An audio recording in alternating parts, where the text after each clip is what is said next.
Hello friends, कैसे हैं आप लोग। आशा करता हूं आप लोग बहुत ही अच्छे होंगे।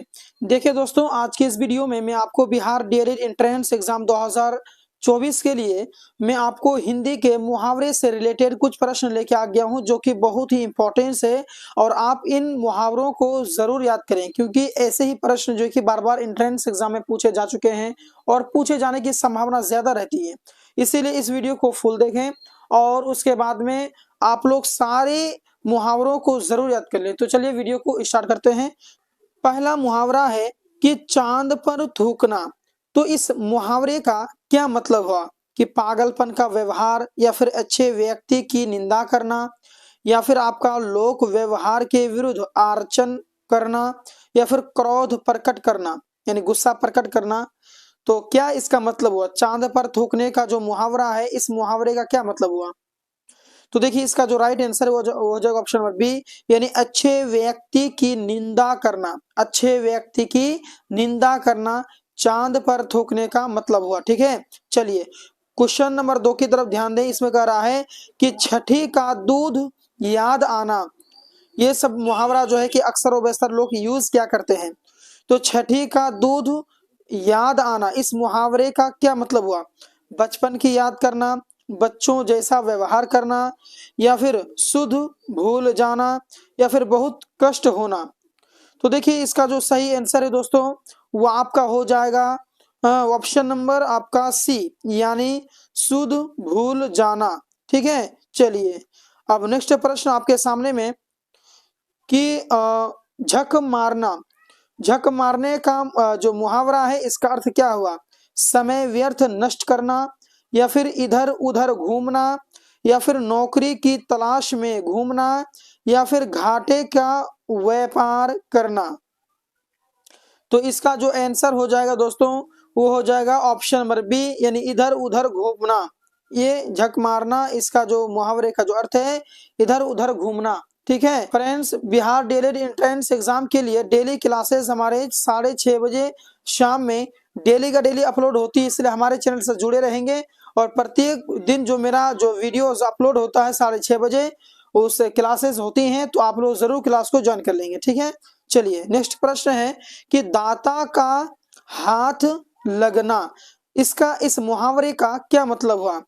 खूब बिक्री होना, या फिर भिक्षा पाना, या फिर शुभ कार्यों का आरंभ, या फिर उद्घाटन।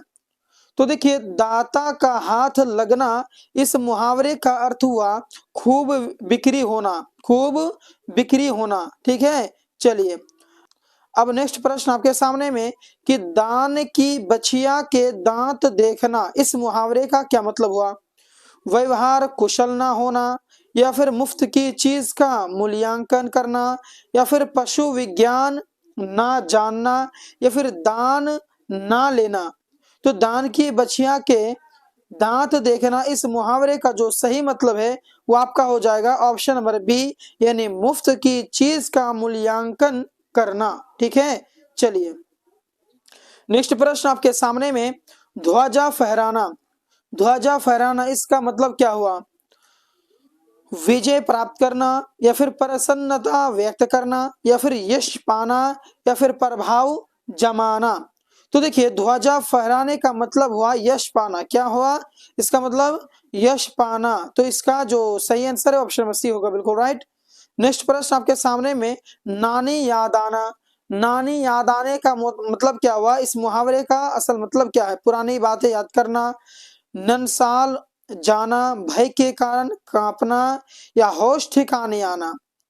तो देखिए, इसका जो सही आंसर है दोस्तों, वो ऑप्शन नंबर आपका हो जाएगा डी, बिल्कुल राइट, यानी होश ठिकाने आना।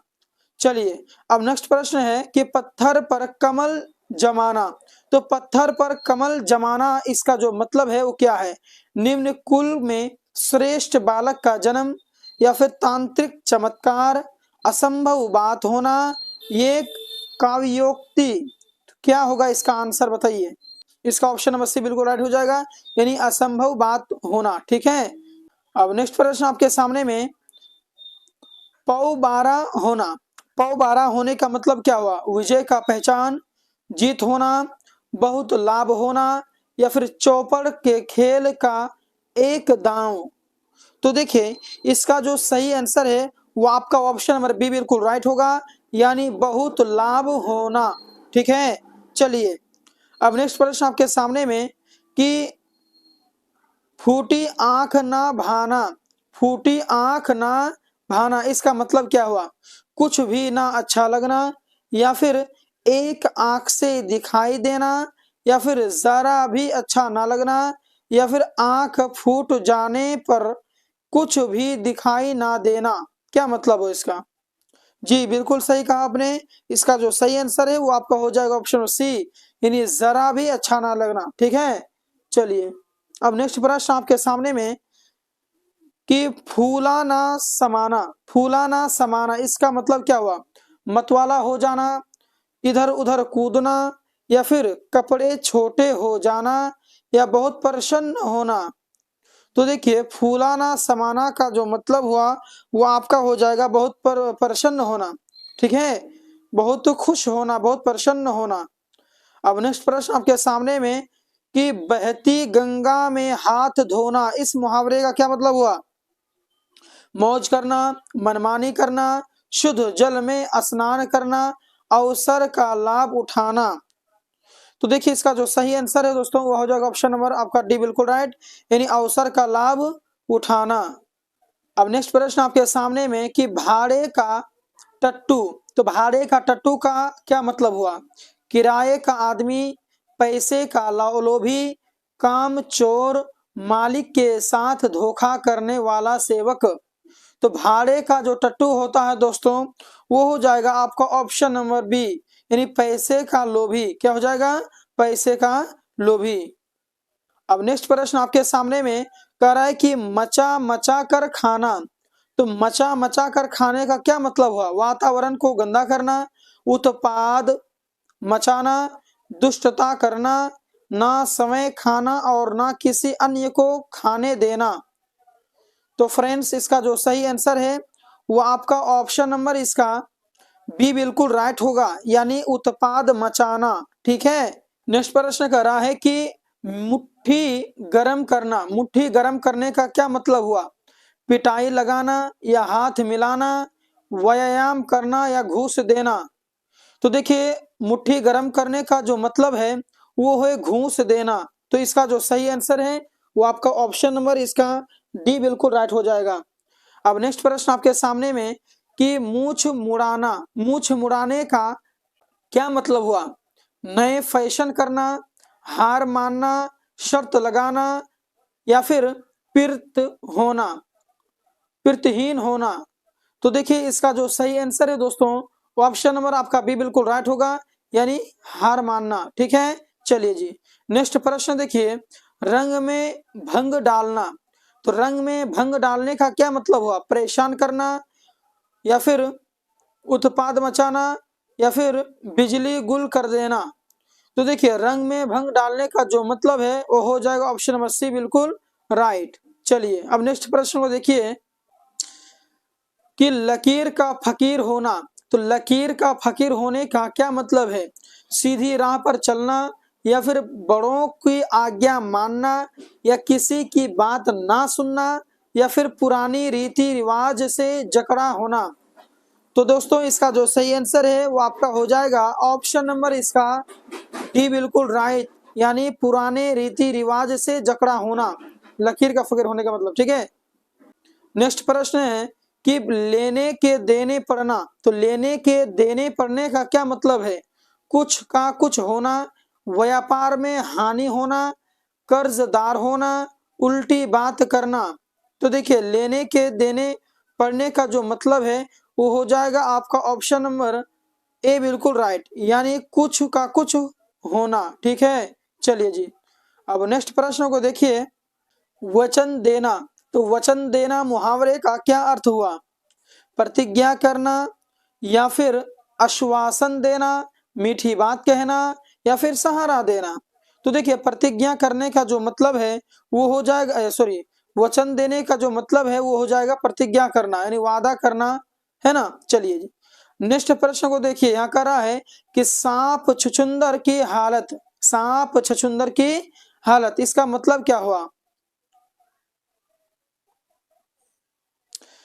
धोखाधड़ी का युद्ध, जन्मजात बैर, बाबर वालों के मध्य शत्रुता, या फिर द्विविधा की स्थिति।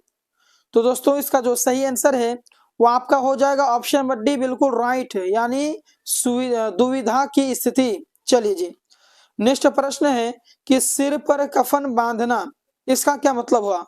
मरने को तैयार रहना, या फिर शव यात्रा में जाना, सिर्फ सुख की बातें करना, या फिर सिर्फ दुख की बातें करना। तो सिर पर कफन बांधने का जो मतलब है दोस्तों वो हो जाएगा आपका ऑप्शन नंबर ए, यानी मरने को तैयार रहना। चलिए जी, नेक्स्ट प्रश्न आपके सामने में कि सीधे मुंह बात ना करना, इस मुहावरे का क्या मतलब हुआ? इतराना, या फिर लकवा लग जाना, घमंड करना, क्रुद्ध होना। तो सीधे मुंह बात ना करने का जो मतलब है वो हो जाएगा आपका ऑप्शन नंबर सी, बिल्कुल राइट, यानी घमंड करना। ठीक है, नेक्स्ट प्रश्न है कि हाथ धोकर पीछे पड़ना, इसका क्या मतलब हुआ? शत्रुता का व्यवहार करना, पूरी तैयारी के साथ परेशान करना, बाबर याचना करते रहना, या फिर किसी का कहना ना मानना। तो फ्रेंड्स इसका जो सही आंसर है वो आपका हो जाएगा ऑप्शन नंबर बी, बिल्कुल राइट, यानी पूरी तैयारी के साथ परेशान करना। नेक्स्ट प्रश्न है कि महादेव की बारात, तो महादेव की बारात मुहावरे का क्या मतलब हुआ? शंकर भगवान की बारात, विचित्र एक विविध व्यक्तियों का समूह, या फिर भूतों प्रेतों का समूह, या फिर विभिन्न देवताओं का एकत्र होना। तो देखिए इसका जो सही आंसर है दोस्तों वो हो जाएगा आपका ऑप्शन नंबर बी, बिल्कुल राइट, यानी विचित्र एवं विविध व्यक्तियों का समूह महादेव की बारात का मतलब हुआ। ठीक है, चलिए, तो दोस्तों आप हमें कमेंट करके बताएंगे कि ये वीडियो आपको कैसा लगा। अगर आप हमारे इस चैनल में नए हैं और अभी तक सब्सक्राइब नहीं किया है तो प्लीज चैनल को सब्सक्राइब कर लें, क्योंकि डीएलएड एंट्रेंस एग्जाम और डीएलएड से एडमिशन से संबंधित कोई भी जानकारी पाना चाहते हैं तो आपको इसी चैनल में देखने के लिए मिलेगा। भरपूर आप फायदा उठा सकते हैं इस चैनल से, तो इसीलिए चैनल को सब्सक्राइब कर लेंगे। तो मिलते हैं नेक्स्ट वीडियो में, धन्यवाद।